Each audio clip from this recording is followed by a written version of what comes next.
खुलुमबाय गोजोन फुंबिलिनि बयनिसिमबो गाहाम हामलायनायजों लोगोसे नोंथांमोनखौ आंनि एसबी बड' निउज चेनेलाव बयखौबो बरायबावनाय थाबाय। आं सिबिरानि ब्रह्म नोंथांमोननि थाखाय आं फिन गोदान खौरां लानानै फैबावबाय। आसा खालामो खौरांखौ नोंथांमोना जोबजासिम नायलांगोन। तामुलपुराव गिथावना मानसि बुथारनाय जाथाय, बिसियानो फिसायखौ बुथारदों। तामुलपुरनि साबखाथायाव जादों बे गिथावना बुथारनाय जाथाया। बुथारजानाय फिसायनि मुङा अमल राभा आरो बिसिनि मुङा अर्चना राभा। अर्चना राभाया फोरमायथिनाय बायदिब्ला हरनि 10 निफ्राय 11 रिंगासो समनि गेजेराव फिसायखौ लावथिजों बुनानै बुथारदों। नखरनि दावराव दावसिखौ लानानै रागाखौ सामलायनो हायैयावनो फिसायखौ लावथिजों बुनानै बुथारदों होननानै सिमा लादों बिजिया। ओजोंहाय लावथिजों बुनानै बुथारदों होननाय रावखौ गनायनो हायाखै पुलिस प्रशासनजों लोगोसे अमल राभानि नखरनि सोद्रोमाफोरा। गुबुन हाथियार जेरै सिखा बा देगारफोरजों सुनानै बुथारनायनि सन्देह खालामदों। बुथारजानाय अमल राभाया जौ जुवानिबो जेबो निसा गैयामोन होननानै फोरमायथिदों पुलिसा आरो अमल राभानि न'आव गावसोर बिसि फिसाय सानैल' थायोमोन होननानैबो मिथिहोदों। रासिया हादोराव उदखारिनि गेदेर गाग्लोबनाय जाथाय जादों। उदखारिनि गाग्लोबनायजों दासिम 140 सुबुंनि जिउ खहा जाबाय आरो थैनायनि सुबुं अनजिमाया बांबावगासिनो दङ। रासियानि राजथावनि मस्क'नि साखाथियाव थानाय क्रकास कनसार्ट हलाव उदखारिनि गाग्लोबनाय जाथाय जादों। जाथायखौ नुनाय सुबुंफोर आरो जाथायनिफ्राय जिउ रैखा मोननो हानाय सुबुंफोरा फोरमायथिनाय बायदिब्ला हाथियार लानाय उदखारिफोरनि मोनसे हान्जाया गोबां हाथियार, गुलि, बारुद बायदि लानानै कनसार्ट हलाव हाबफैदों। बेनि उनाव जेरै हायै एरै गुलि गावलाबायदों। गुलिजों गाग्लोबनायनि अनगायैबो बमाजोंबो गाग्लोबदों, जायजों दासिम 140 सुबुङा जिउ खोमानो गोनां जाबाय आरो गोबां सुबुंफोरानो गाज्रियैनो जोखोम जादों। फोरमायथिबावनाय बायदिब्ला उदखारिफ्रा कनसार्ट हलनिफ्राय ओंखारग्रा दरजायावनो बेंथेनानै जेरै मेरै गुलिखौ गावग्लुंदों, जायजों जायगायानो उखुन्दैजों बुंफबजोबदों। उखुन्दैनि खाबु लानानै खायफाया जिउ रैखा मोननो हादों होननानैबो फोरमायथिदों, नाथाय गोबाङानो थैनो गोनां जादों होननानै मिथिहोदों। उनाव रैखाथि हान्जा फैनायनि उनावसो उदखारिफ्रा खारलांदों आरो कनसार्ट हलनिफ्राय 100खौ रैखा खालामनो हादों रैखाथि हान्जाया। बे गाग्लोबनाय जाथायाव आइएसआइएस उदखारि हान्जानि आखाइ दं होननानै आइएसआइएस उदखारि हान्जानिफ्राय फोसावदों। ओजोंहाय जाथाय जानायनि उनावनो बे गाग्लोबनाय जाथायाव लोब्बा थानाय 4 दायनिगिरिफोरखौबो हमनो हादों आरो माखासेखौबो थाबैनो हमनो हागोनखौ आसा खालामो होननानै फोरमायथिदों। आइएसआइएस उदखारि हान्जाया रासियायाव गाग्लोबनायनि उनावनो रासियायाबो आइएसआइएस उदखारि हान्जाजों दावहा नांनो थाखाय रासियानि प्रेसिडेन्ट भ्लादिमिर पुतिना फोसावनानै होबाय। अरुणाचल प्रदेशनि चांलां जिल्लानि खैलाखुनियाव खामानि मावनायनिफ्राय लांखारजानाय 3 मावसुमाफोरखौ उदां खालामनानै हरफिनबाय। थांनाय 18 फेब्रुवारियावनो 10 मावसुमाफोरखौ लांखारदोंमोन, जेराव 3 आसामनि मावसुमाफोरमोन। मुङा फारियै गियान थापा, चन्दन नार्जारी आरो लेखक बरा। बिथांमोन 3खौ दा उदां खालामनानै हरबाय।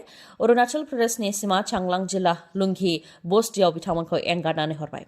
एंगारनानै हरनाय जाथायखौ लानानै बिथांमोनहा गोदानै जिउ मोननाय बायदि मोननो हादों होननानै फोरमायथिदों आरो लांखारनाय जाथायनि सोमोन्दै बिथांमोनहा फोरमायथिदों दि 7 हाथियार लानाय सुबुंफोरा फैनानै बिथांमोनखौ लानानै थांदोंमोन आरो जाय जायगासिम लानानै थांदों बेसिम सौहैनो थाखाय गासै 5 सान लादों। जायगायाव सौहैनायनि उनाव बिथांमोनखौ गोख्रों नोजोर लाखिनायनि गेजेरजों दोननाय जादोंमोन, जेराव लांखारग्रा सुबुंफोराबो गावसोरनि मुंखौ जेबो मिथिहोआखैमोन, लोगोसे फंसेबो राव रायज्लायाखैमोन। बेनि अनगायैबो लांखारजानाय सुबुंफोरनि गेजेरावबो गावजों गावनि गेजेरावबो जेबो सावरायहोआखैमोन। अब्लाबो बिथांमोननि सायाव जेबो हाराहास्ति खालामाखै होननानै फोरमायथिदों आरो गावसोर मा जादोंमोन बेखौनो होदोंमोन होननानैबो फोरमायथिदों। जायफोर हाथियार लानाय सुबुंफोरा लांखारदों बिथांमोननि मुंखौ मिथिनो मोननाय जायाखै, नाथाय आसाम पुलिसा दिन्थिनाय बनजित आसमनि सावगारिजों गोरोबदों होननानैबो फोरमायथियो बिथांमोनहा। फोरमायथिनो गोनांदि लांखारजानाय चन्दन नार्जारीया गहपुरनि थागिबिमोन आरो बिथाङा गावनि नखरखौ बेंनो थाखायनो अरुणाचल प्रदेशनि चांलां जिल्लायाव खैलाखुनियाव खामानिखौ मावहैदोंमोन। नाथाय बे समनिफ्रायनो बिथाङा लांखारजादोंमोन आरो ओजोंहाय दुखुथिया नखरनि सुबुंफोरा लांखारजानाय सुबुंफोरखौ एंगारनानै हरफिननो थाखायबो गले गले खावलायनायखौबो नुनो मोननाय जादोंमोन।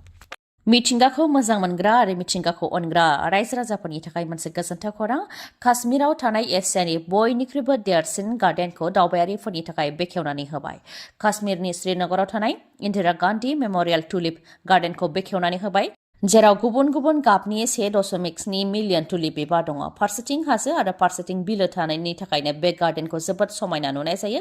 सिगांनि समाव बे गार्डेनखौ सिराज बाग होननानै बुंनाय जायोमोन, नाथाय आथिखालाव Indira Gandhi memorial tulip garden होननानै मिथिनाय जायो। बेयाव गोबां दावबायारिफ्रानो दावबायहैयो, गुबुन गुबुन हादरनि दावबायारिफ्राबो दावबायफैयो। रिपर्टनि बायदिब्ला थांनाय बोसोरावनो गासै 3,60,000 दावबायारिफ्रा बे गार्डेनाव दावबायहैदों।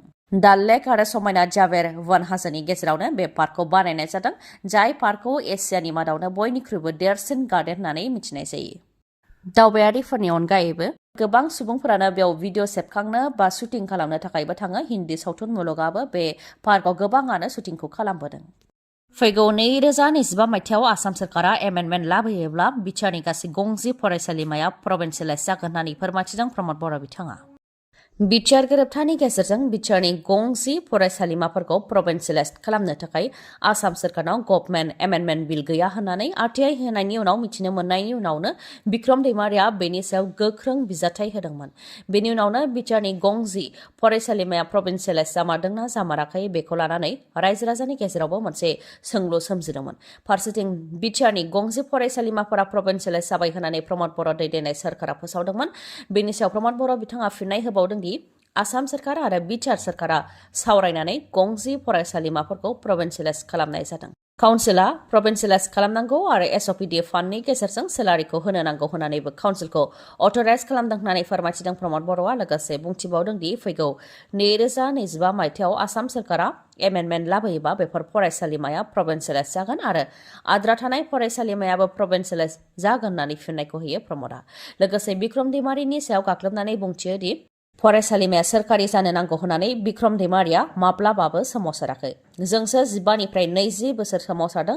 फरायसालिमाया प्रभिन्सियेलाइज जानो नांगौ, मास्टारनि साख्रि होनांगौ, बिजाबखौ समय मथे मोननो नांगौ होननानै जोंसो सोमावसारदों। नाथाय बिक्रम दैमारिया राजखान्थि मुलाम्फानि थाखाय हाग्रामा महिलारिनि उनाव थानानै बायदिसिना खोथा बुंलाबायदों होननानैबो फोरमायथियो प्रमद बर'आ।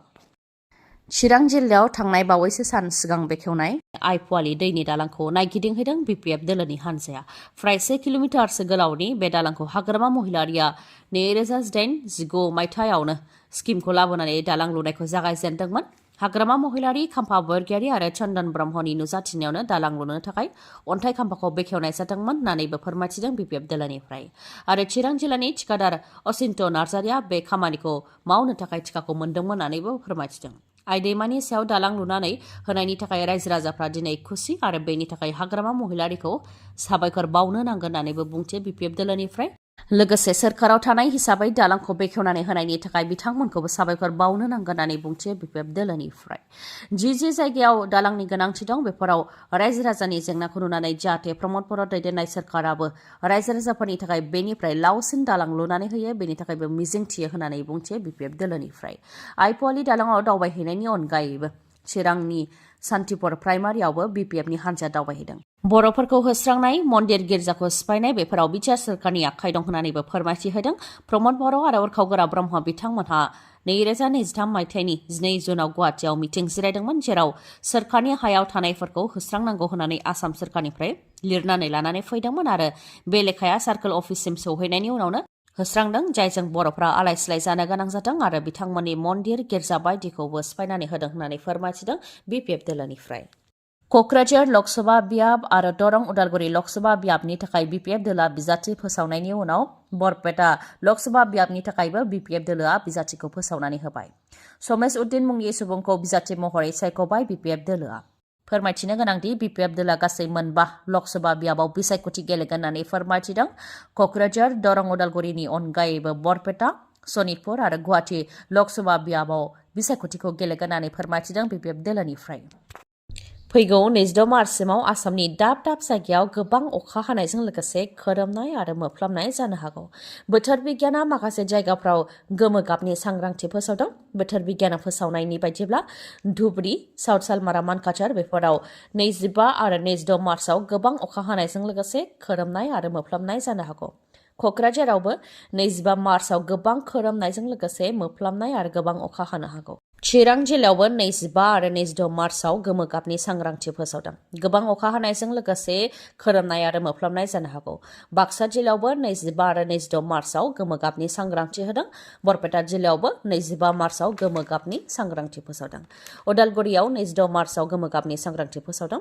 बेनि अनगायैबो कार्बि आंलंआव 25 आरो 26 मार्चआव, गलाघाटआव 25 मार्चआव, सनितपुर आरो लखिमपुराव 25 मार्चआव, धेमाजियावबो 25 आरो 26 मार्चआव गोमो गाबनि सांग्रांथि होदों, जेराव गोबां जायगायावनो गोबां अखा हानायजों लोगोसे मोफ्लामनाय आरो खोरोमनाय जानो हागौ।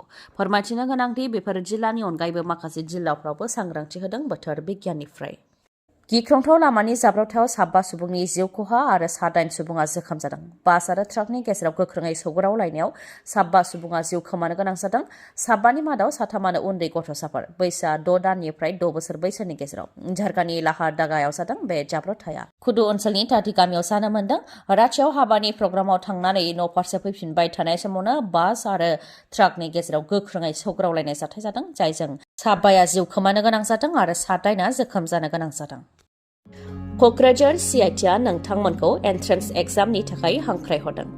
CIT क'क्राझारनि गुबुन गुबुन प्रग्रामाव मुं थिसन्नो थाखाय एन्ट्रेन्स एग्जामनि थाखाय रोंगौथि गोनां लाइमोनफोरखौ हांख्रायहरदों।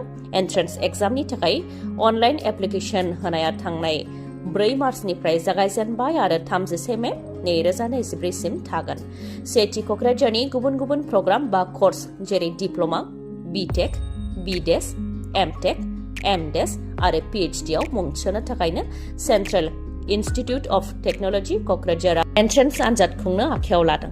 CIT क'क्राझारनि गुबुन गुबुन प्रग्राम आरो ब्रान्चफोरा जाहैबाय सिभिल इन्जिनियारिंआव diploma, computer science and engineering, electronic and communication engineering, food processing technology आरो माखासे ब्रान्च बेफोराव डिप्ल'मा। बेनि अनगायैबो सिभिल इन्जिनियारिंआव BTech, कम्पिउटार साइन्स एन्ड इन्जिनियारिंआव BTech, इलेक्ट्रनिक्स एन्ड कमिउनिकेशन इन्जिनियारिंआव BTech, food engineering and technology आरो इन्स्ट्रुमेन्टेशन इन्जिनियारिंआव BTech, माल्टिमिडिया कमिउनिकेशन एन्ड डिजाइनआव BDes, water resources and hydraulic इन्जिनियारिंआव MTech, computer science and engineering, food engineering and technology, green energy technology बेयाव MTech। बेनि अनगायैबो multimedia communication and डिजाइनआव MDes। बेनि अनगायैबो सिभिल इन्जिनियारिंआव PhD, computer science and engineering, electronics and communication engineering, food engineering and technology, instrumentation engineering, multimedia communication and design, physics, mathematics, chemistry आरो humanities and social science बेफोराव PhD। आरो बेफोर प्रग्रामफोराव मुं थिसन्नो थाखाय रोंगौथिया जानो नांगोन। डिप्ल'मानि डाइरेक्ट एन्ट्रिनि थाखाय थाखो 10 उथ्रिसारनाय नङाबा आनजाद होनाय जानो नांगोन। लेटारेल एन्ट्रिनि थाखाय साइन्सआव थाखो 12 उथ्रिसारनाय नङाबा आनजाद होनाय जानो नांगोन, नङाब्ला ITI उथ्रिसारनाय जानो नांगोन। BTechनि डाइरेक्ट एन्ट्रिनि थाखाय साइन्सआव थाखो 12 उथ्रिसारनाय जानो नांगोन, नङाबा आनजाद होनाय जानो नांगोन। लेटारेल एन्ट्रिनि थाखाय इन्जिनियारिं बा टेक्न'लजियाव डिप्ल'मा थानाय जानो नांगोन। भार्टिकेल एन्ट्रिनि थाखाय CIT क'क्राझारनिफ्राय टेक्न'लजि बा इन्जिनियारिंआव डिप्ल'मा थानाय जानो नांगोन। BDesनि थाखाय डाइरेक्ट एन्ट्रियाव थाखो 12 उथ्रिसारनाय जानो नांगोन, जायखिजाया स्ट्रिमनियानो बेखौ हागोन। आरो भार्टिकेल एन्ट्रिनि थाखाय